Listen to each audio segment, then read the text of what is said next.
Di sebuah desa kecil bernama Ngroto, tersimpan jejak panjang dakwah Islam yang penuh dengan keberkahan. Desa ini menjadi saksi perjalanan para aulia dan ulama, serta rumah bagi makam dua wali besar yang namanya harum hingga kini, Syekh Abdurrahman Ganjur dan Syekh Sirajuddin. Syekh Abdurrahman Ganjur adalah putra seorang ulama dari Persia, Timur Tengah. Beliau hidup pada masa Wali Songo dan mendapat gelar Syekh Abdurrahman Ganjur Goddo Mustoko. Julukan ini diberikan karena beliau dan ibunya turut serta membangun Masjid Agung Demak, menabuh gong Ganjur sebagai penanda waktu sholat, sekaligus membantu meletakkan mustoko atau puncak kubah masjid. Diriwayatkan beliau juga pernah dipercaya sebagai panglima perang pada masa itu. Sosok yang bukan hanya ahli agama, melainkan juga pejuang teguh dalam menjaga panji Islam. Selain dua wali besar, di desa Ngroto juga terdapat makam para aulia dan habaib lain. Di antaranya Simbah Habibin, pelopor pesantren sekaligus mertua Syekh Sirajuddin, Simbah Abdul Ghaffar, Abdul Ghafur, Simbah Nur Khatam, serta Simbah Khairun atau Mbah Gareng, leluhur ulama besar Indonesia seperti Kiai Haji Hasyim Asy'ari, pendiri Nahdlatul Ulama, dan Kiai Haji Abdurrahman Wahid atau Gus Dur. Beberapa abad kemudian, hadir Syekh Sirajuddin.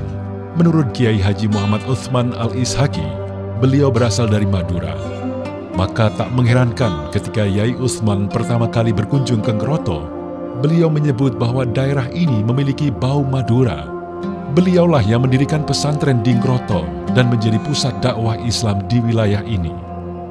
Dari keturunannya lahir generasi ulama penerus, di antara Kiai Haji Damanhuri, ayah dari almarhum Kiai Haji Masduri Damanhuri, dan Kiai Abdullah, ayah dari Kiai Haji Munir Abdullah. Hingga kini, warisan Syekh Sirajuddin tetap terjaga melalui dua pesantren, yaitu Pondok Pesantren Utsmaniyah yang kini diasuh Kiai Haji Ahmad Faturosat, serta Pondok Pesantren As-Salafi Miftahul Huda yang diasuh Kiai Haji Munir Abdullah. Sekitar tahun 1960-an, Kiai Haji Muhammad Utsman Al-Ishaqi mendapat pandangan kasaf dari Allah Subhanahu wa Ta'ala. Beliau melihat dari kejauhan, di arah timur Semarang, muncul dua cahaya terang benderang. Setelah ditelusuri dengan bertanya kepada Mbah Sirat, yaitu famili dari beliau yang bertempat tinggal di Gerobokan, cahaya itu ternyata berasal dari makam Syekh Abdurrahman Ganjur dan Syekh Sirajuddin di desa Ngroto. Tidak lama kemudian, Yai Utsman datang ke Ngroto. Beliau beberapa kali hadir dalam Haul 1 Muharram atau Haul Suro yang digelar para masyayikh Ngroto bersama ulama sekitar. Acara ini juga kerap dihadiri para ulama besar seperti Kiai Haji Muslih Meranggen, Kiai Haji Masruhan, Kiai Haji Sirat Tanggung Harjo, dan para mursyid thariqah lainnya. Pada Haul tahun 1966, Yai Utsman berjumpa dengan Kiai Abdullah dan Kiai Haji Masduri Damanhuri. Beliau berpesan kepada Yai Masduri agar jika suatu saat terjadi sesuatu, segera berkirim surat ke Surabaya. Sebelum berpamitan, beliau sempat dawuh, di Ngroto ini sudah banyak kehilangan dalang. Masih ada satu dalang, tapi letaknya jauh.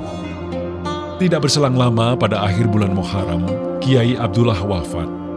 Mengingat dawuh sebelumnya, Yai Masduri pun segera mengirim surat kepada Kiai Haji Muhammad Utsman Al-Ishaqi di Surabaya. Balasan pun datang, berisi pesan agar Yai Masduri segera sowan. Dalam pertemuan di Surabaya, Yai Utsman menjelaskan maksud dawuhnya bahwa dalang adalah para guru dan panutan yang mulai berkurang. Dan satu dalang yang jauh, sosok yang dimaksud tidak lain adalah beliau sendiri, Kiai Haji Muhammad Utsman Al-Ishaqi. Sejak saat itulah hubungan batin, keilmuan, dan spiritual antara desa Ngroto dengan Kiai Haji Muhammad Utsman Al-Ishaqi terjalin erat. Sebuah ikatan yang meneguhkan posisi Ngroto sebagai salah satu pusat keberkahan, tempat di mana cahaya para wali dan ulama tetap memancar, menerangi generasi demi generasi. Tahun 1971, Yai Masduri bersama 12 orang rombongan berangkat ke Surabaya menghadiri Haul Akbar Jatipurwo. Di sanalah untuk pertama kalinya mereka menerima baiat Thariqah Qadiriyah wa Naqsabandiyah langsung dari Romo Yai Utsman. Seiring berjalannya waktu, semakin banyak masyarakat Kroto yang ikut berbaiat dan rutin menghadiri haul Jatipurwo setiap 11 Rabiul Tsani. Bahkan pada tahun 1976, Yai Munir yang kala itu masih remaja ikut serta. Namun keterbatasan ekonomi dan transportasi membuat sebagian murid tidak dapat istiqomah hadir. Maka dengan dorongan para murid dan jamaah, Yai Masduri memberanikan diri memohon izin kepada Yai Utsman agar berkenan rawuh ke Ngroto untuk membuka mubai'ah. Permintaan itu dikabulkan. Yai Utsman menetapkan waktu khusus setiap Rabu malam dan Kamis pagi setelah majelis welasan dan haul akbar Jatipurwo di bulan Rabiul Tsani. Sejak itulah diadakan secara istiqomah acara mubai'ah sekaligus haul Ngroto. Sejak saat itu, Ngroto menjadi salah satu pusat tersebarnya Thariqah Qadiriyah wa Naqsabandiyah yang dibawa Romo Yai Utsman.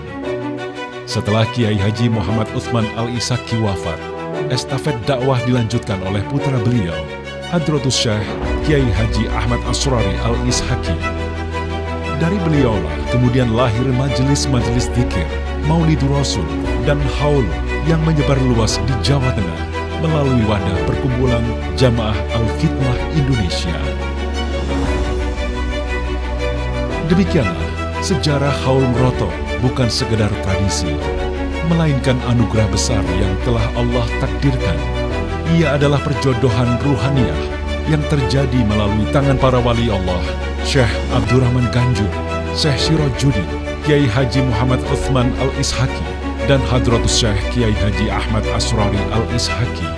Kami memohon maaf atas segala kekhilafan dan kekurangan dalam penulisan sejarah singkat haul Ngroto ini.